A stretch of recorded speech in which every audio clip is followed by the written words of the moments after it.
अलविदा अलविदा ख्वाहरा खुदा अलविदा अलविदा अलविदा बहन ज़ैनब अलविदा बहन ज़ैनब अलविदा बहन ज़ैनब अलविदा बहन ज़ैनब ज़ैनब हसीन मन ज़ैनब हसीन मन ख्वाहरा खुदा हाफ़िज़ ज़ैनब हसीन मन ज़ैनब हसीन मन ख्वाहरा खुदा। औज़ु बिल्लाहि मिनश शैतानिर रजीम बिस्मिल्लाहिर्रहमानिर्रहीम। अस्सलाम वालेकुम नाज़रीन, आपकी खिदमत में आमिर रिज़वी हाजिर सलाम अर्ज़ करता है। नाज़रीन, हिदायत टेलीविज़न पे हर साल की तरह इस साल भी एक मजलिस अज़ा का एहतमाम किया गया है। ये प्रोग्राम शुहदाए करबला व सीरान दश्त नैनवा को डेडिकेट किया जाता है और हमारी खुदाए बुज़ुर्ग बरतर से ये इस्तदा है कि इस मजलिस का सवाब मोहतरमा रुबाब भाई सुल्तान नूरमोहम्मद को और जनाब नूरमोहम्मद के ख़ानवादे के तमाम मरहूमीन को, आपके मरहूमीन को और इसके अलावा जुमला मोमिनीन मोमिनात को पहुँचे। नाज़रीन, आपसे गुजारिश है कि मरहूमीन की अरवाह के इसाल सवाब के लिए आप एक मरतबा सूरह फातिहा की तिलावत फरमा दीजिए। और इस प्रोग्राम में सबसे पहले जनाब बीबी ज़ैनब सलामुल्लाह अलैहा के फ़ज़ाइल पर फ़ादर क्रिस्टोफर क्लॉयसी लेक्चर पेश करेंगे और उसके फ़ौरन बाद जनाब मोहतरम सैयद बाखर बुखारी साहब मरसिया पेश करेंगे। प्रोग्राम मुलाहिज़ा कीजिए। अल्लाहुम्मा सल्ली अला मुहम्मद व आलि Muhammad वज्जिल फ़रजहू। I'm more than delighted to speak about Lady Zainab, the study of whose life has taken up a fair proportion of my own academic time and life. And so being able to speak to you today about some of the aspects of her life, perhaps some of the aspects that are lesser known, because we're inclined, when we look at these figures at Karbala, the figures around the person of Al-Hussain, we're inclined to focus in on particular elements that we then repeat over and over again, and sometimes even embellish a little, which is normal. But there are a whole lot of aspects to the life of Lady Zainab that interest me, both in the days leading up to Karbala, and then on the day of the battle itself, and then, of course, in those very crucial days afterwards, when we could say that she really instituted the practice of the Majlis and of the ta'ziyah, but more of the Majlis, that is, of a recounting of what had happened and a justifying of her brother's stance. So, for our purposes, we could say, firstly, that of all of the survivors of Karbala, and the survivors consisted of mostly women, and then a number of children who were mostly young girls, but also one or two young boys, including, of course, Zain al-Abideen, who would be the next imam, who already was the next imam. We could say that of all of these survivors, Zainab is the chief among them. She is the figure that holds them all together and protects them as a mother. She reminds me, for those who have ever been in Rome and in the Vatican, she reminds me of Michelangelo's famous statue, the Pietà, which is the picture of Mary holding the body of her son. That picture, that statue, especially reminds me of Lady Zainab's role after the Battle of Karbala. She is, therefore, in a sense, together with her brother Al-Hussein, I would say the co-heroine of the Karbala event, and her role becomes most crucial on the night of the 10th, that is, as the battle is coming to an end, and the days that lie after the 10th of Ashura.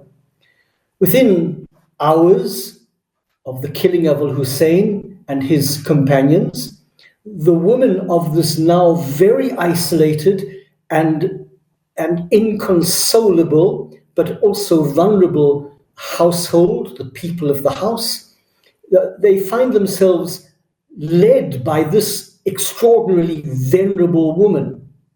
And she's an attentive woman, Zainab. She stands over the survivors with this unwavering vigilance and a courage that eclipses the normal human fear that any human being, man or woman, would feel in those circumstances. And this group, watched over at every instant by Lady Zainab, are taken in a very brutal manner, we know, as captives first to the court of the appalling figure of Ubayd Allah bin Ziyad, the governor of Kufa, a man who, besides his natural cruelty and wickedness, seemed to me to have serious mental disturbance. And then, after their encounter with him in Kufa, they are taken, of course, to the palace of the Caliph Yazid bin Muawiyah in Damascus. And together with these women, of course, is the new imam, although the Caliph and his cohorts would hardly understand that. But the young Ali bin al-Hussain, Zain al-Abideen, is there present among them, watched over by his aunt Zainab, who more than once has to intervene physically to save his life. So that on a theological level, you could say that Zainab saved the caliphate, or at least she saved the imamate, which had been then removed, of course, from the caliphate by the actions of Muawiyah. Nonetheless, she saved the imamate by intervening physically on more than one occasion to save her nephew, Zain al-Abideen. As it turns out, both in Kufa, the place itself, in the street, and then secondly, in front of Ibn Ziyad, and then thirdly, in front of Yazid, Lady Zainab is going to become the chief apologist and defender of Karbala and of Hussein. She is going to become its first theologian, because it is before the governor and the caliph and the people of Kufa that this matriarch and this protector of children begins to create this theology of who her brother is and what he has done. Now, I think we need to be very careful, because whenever we talk about Karbala, we are inclined to forget the horror of the thing, the sheer brutality and horror of watching your family being killed by a vastly superior force, that is, in terms of numbers, one by one.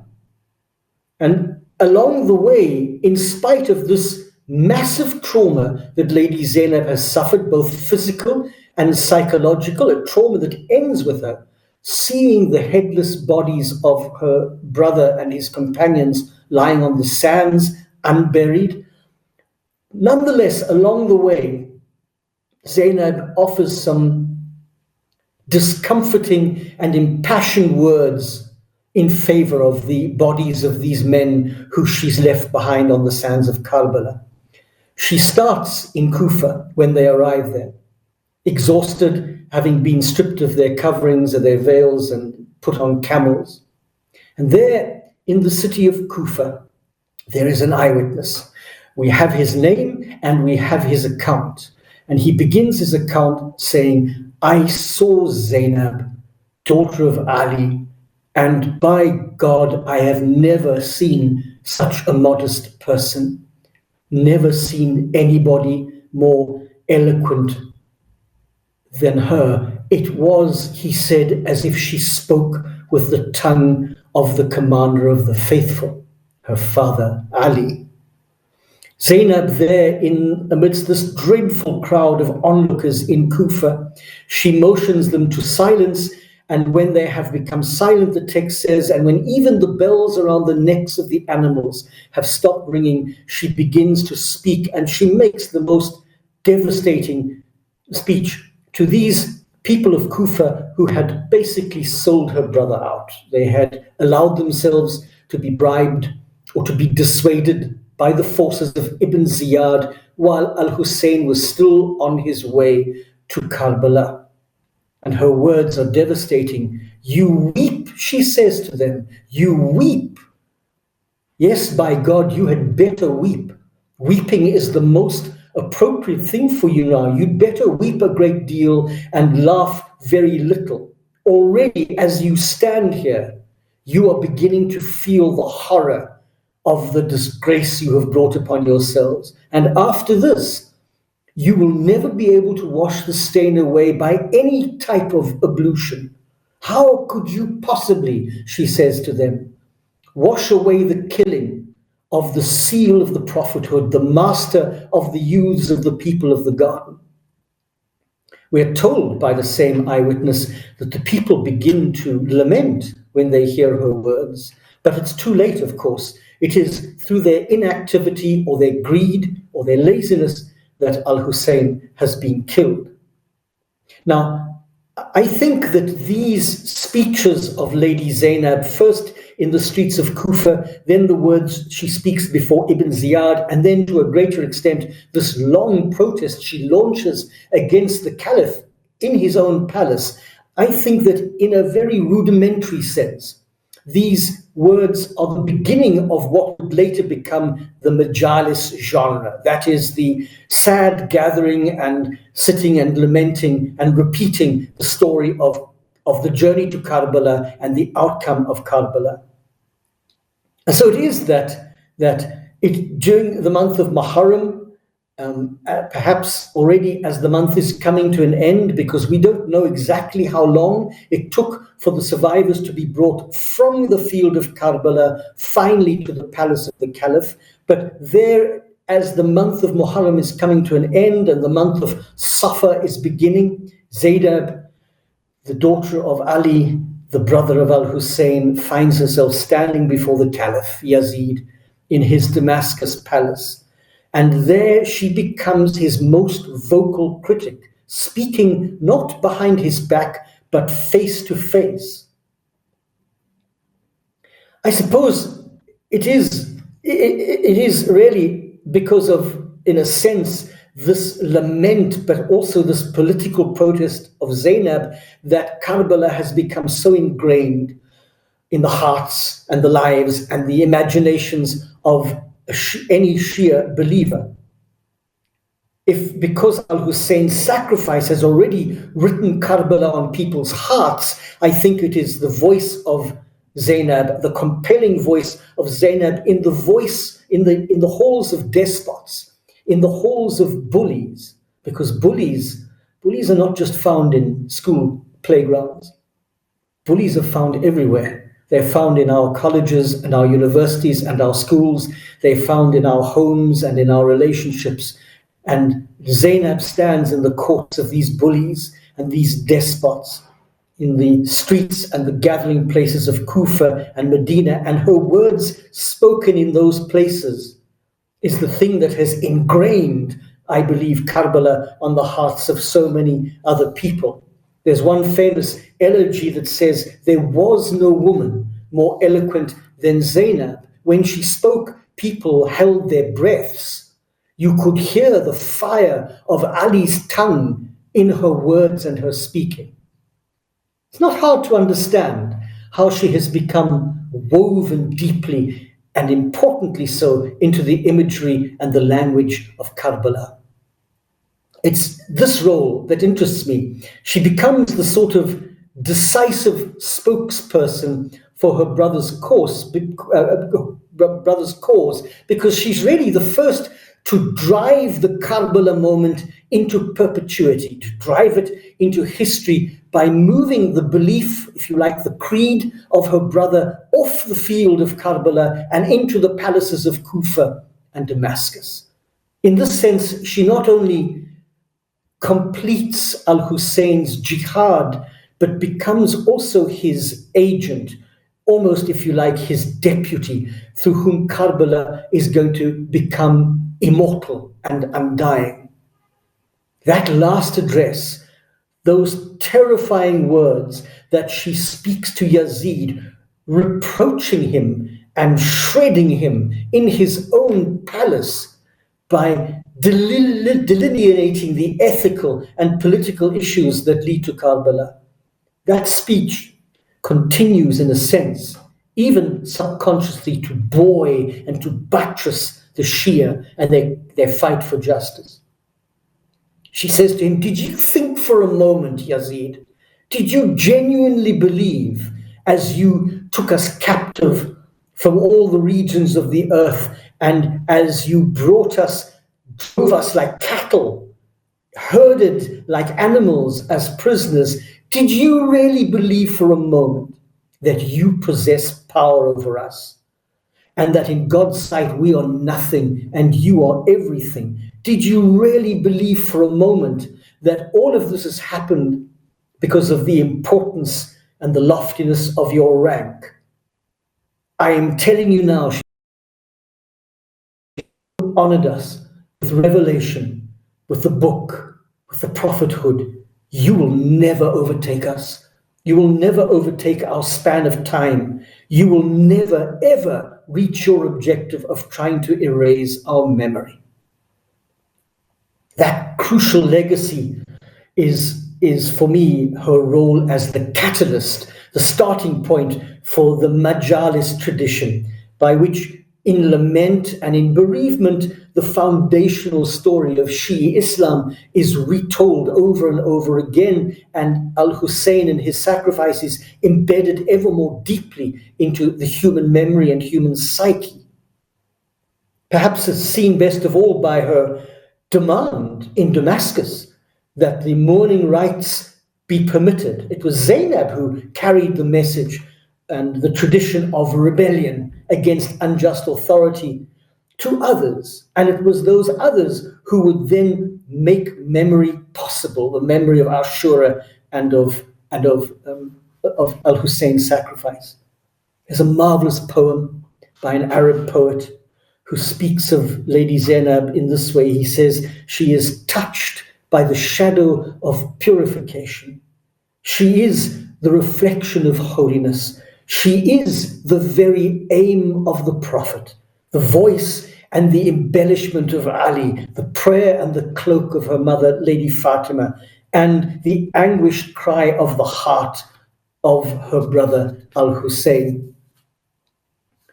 So it is, and I speak always and remind people that I speak not as a Muslim, but as a Christian theologian, but also as a trained historian. It is therefore, in part at least, the history of Lady Zainab at Karbala that interests me. And for those few historical days, in truth, she led the Ahl Bayt. She was the head of the people of the house, and she was the protector and the guarantor of the next imam who was already there as a young boy with her. She becomes, therefore, because the young imam is still ill and only in the court of Yazid is he able to speak fully, she becomes in a sense the preeminent champion and the advocate for Al-Hussein and for Karbala.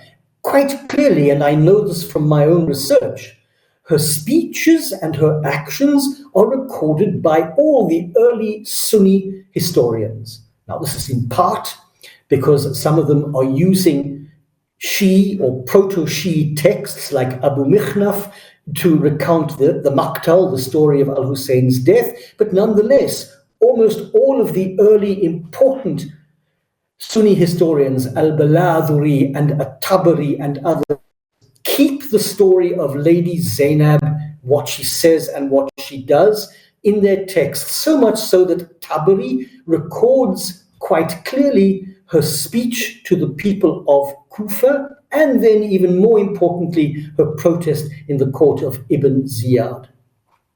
She offers to us a womanly courage in a society that hides behind military force and threat and power. Her strength for me lies in advancing the principles of her brother and in that sense, truly preserving Karbala's memory and changing course of history. Her integrity never ever bows to convenience, and her humility is never ever deterred by power or by military threat, and her truth is untainted by even the smallest falsehood. She represents, even for you and I, contemporary believers in God, she represents this authentic, vibrant, courageous human being who breaks through opposition, refusing to be content with a life that is anything less than real and true, less than honest. She is therefore a woman of uncommon character and substance, resolute in her quest to protect the imama against those who claim to know the mind of God and who are prepared to use coercion and violence if necessary to force others to conform.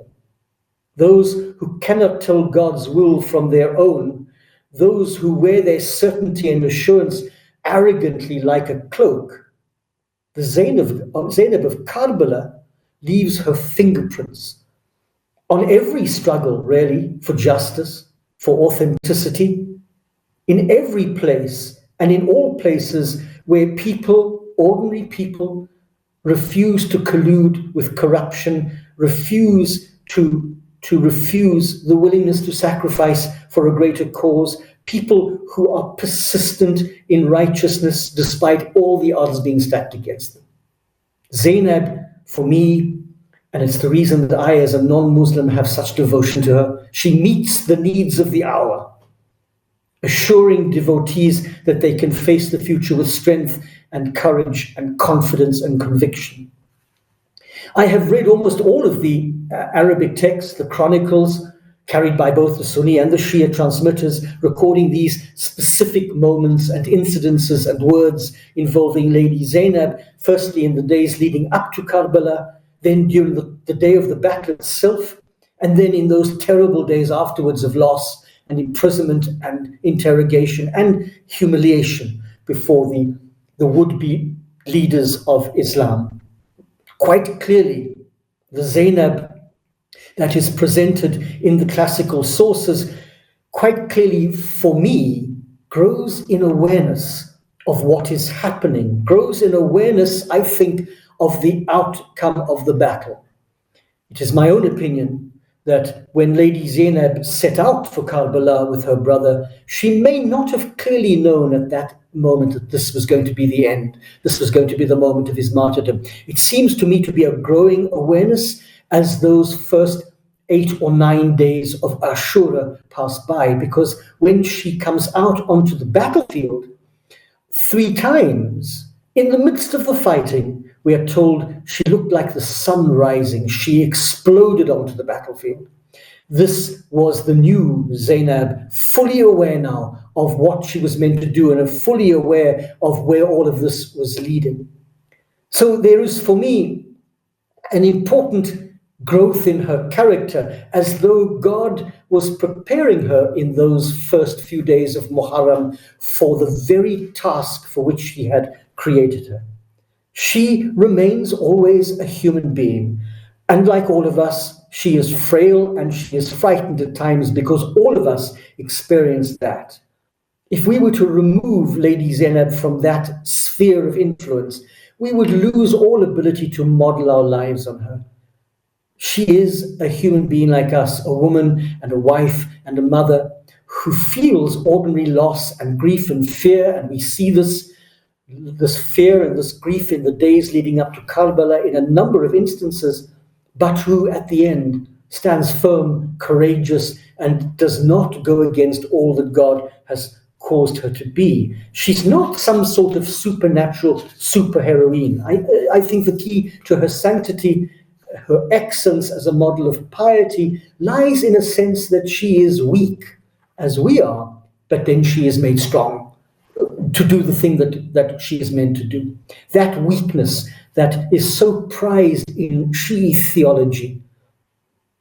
These narratives that I've worked with in the last, 20 years, comprise a number of definitive interventions by Zainab, even on the day of battle. In the midst of the fighting, 3 times she emerges from her tent to protest or to attempt to find a solution to an issue. In one case, trying to stop one of the young children of Hassan from going onto the battlefield. She is the protective aunt and the mother. And so I am always happy to talk about her. I think that she is quite clearly a woman whose heart was beating in the same place where the heart of Al-Hussein was beating, and whose heart was breaking in the same place where the heart of Al-Hussein was breaking.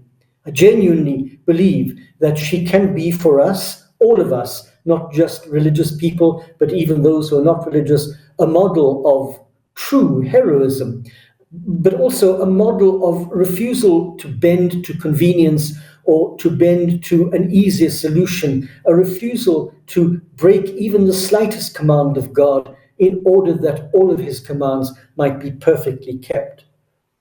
Especially, I am intrigued by this transformation that we see in the days preceding Karbala, and then the Zainab who on the day of Karbala becomes this extraordinarily courageous woman who then continues in the days after by courageously shepherding the people of the house.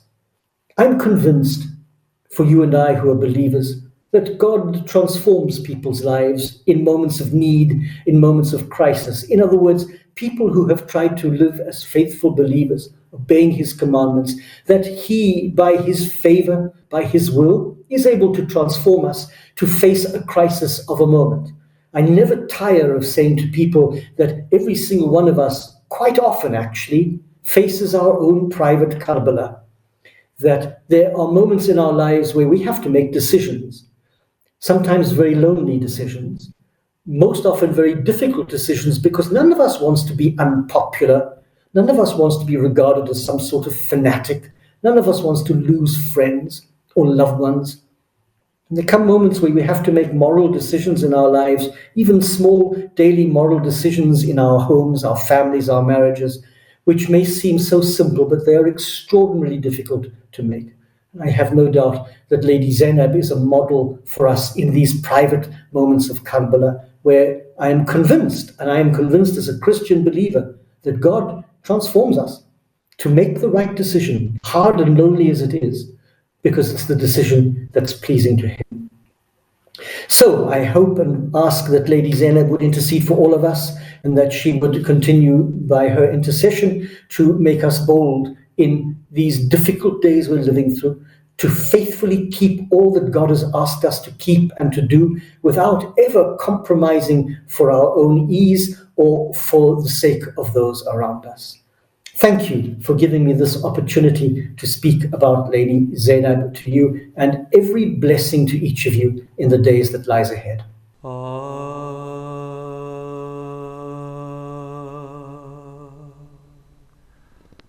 اب تو زینب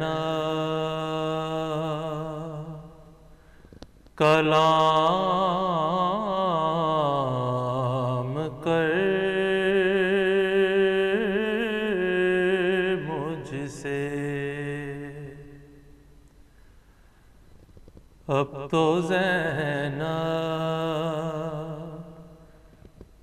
کلام کر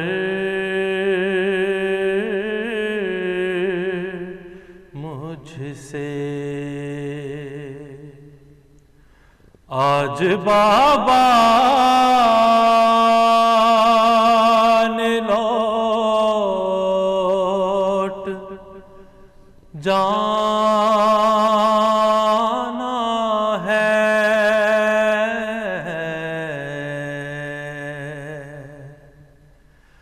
حشر تک اب تیری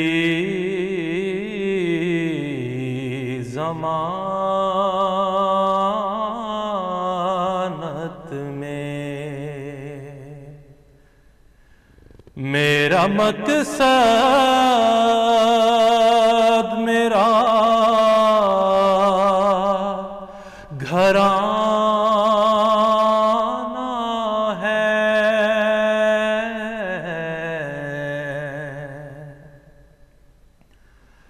اب تو زینب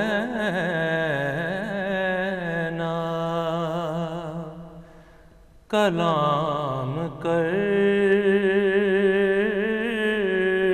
مجھ سے،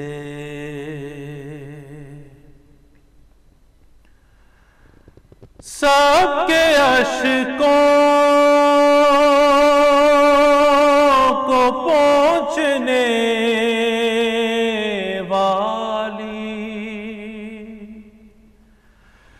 تیرے آنسو کوئی نہ پہنچے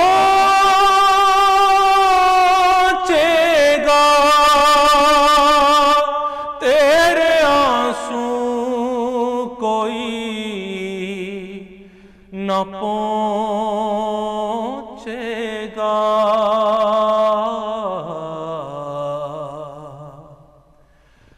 میرے بیٹے تو دین بچا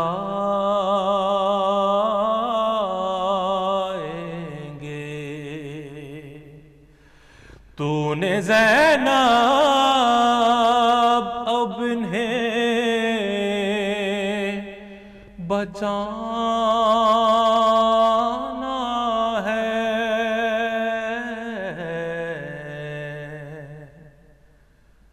اب تو زینب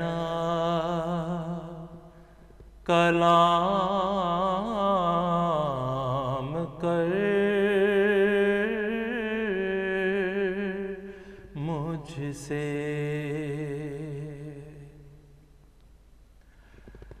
میرے بیٹے جہاں ٹھہر جائے اسے آگے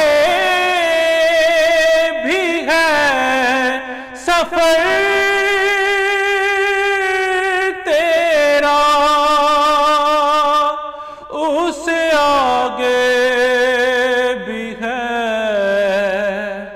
سفر تیرا،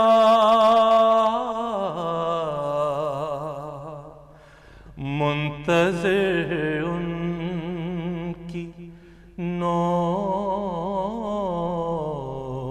نیزہ ہے، منتظر تیرا قید خانہ ہے،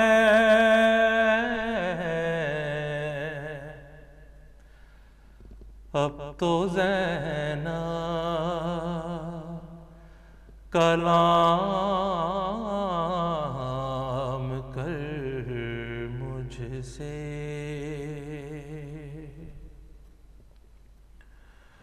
مجھ کو زینب معاف کر دینا، تیرے زخموں کا ایک سبب میں ہوں، تیرے زخموں کا ایک سبب میں ہوں،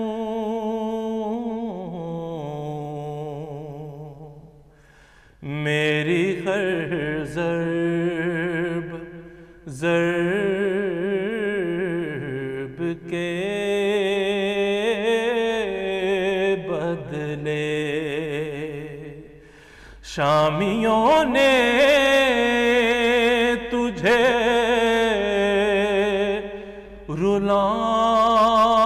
رلانا ہے،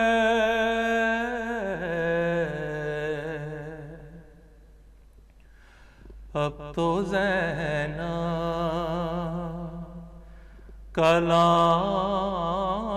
کلام کر مجھ سے، آج بابا نے لوٹ جانا ہے، آج بابا نے لوٹ جانا ہے، اب تو زینب کلام کر مجھ سے۔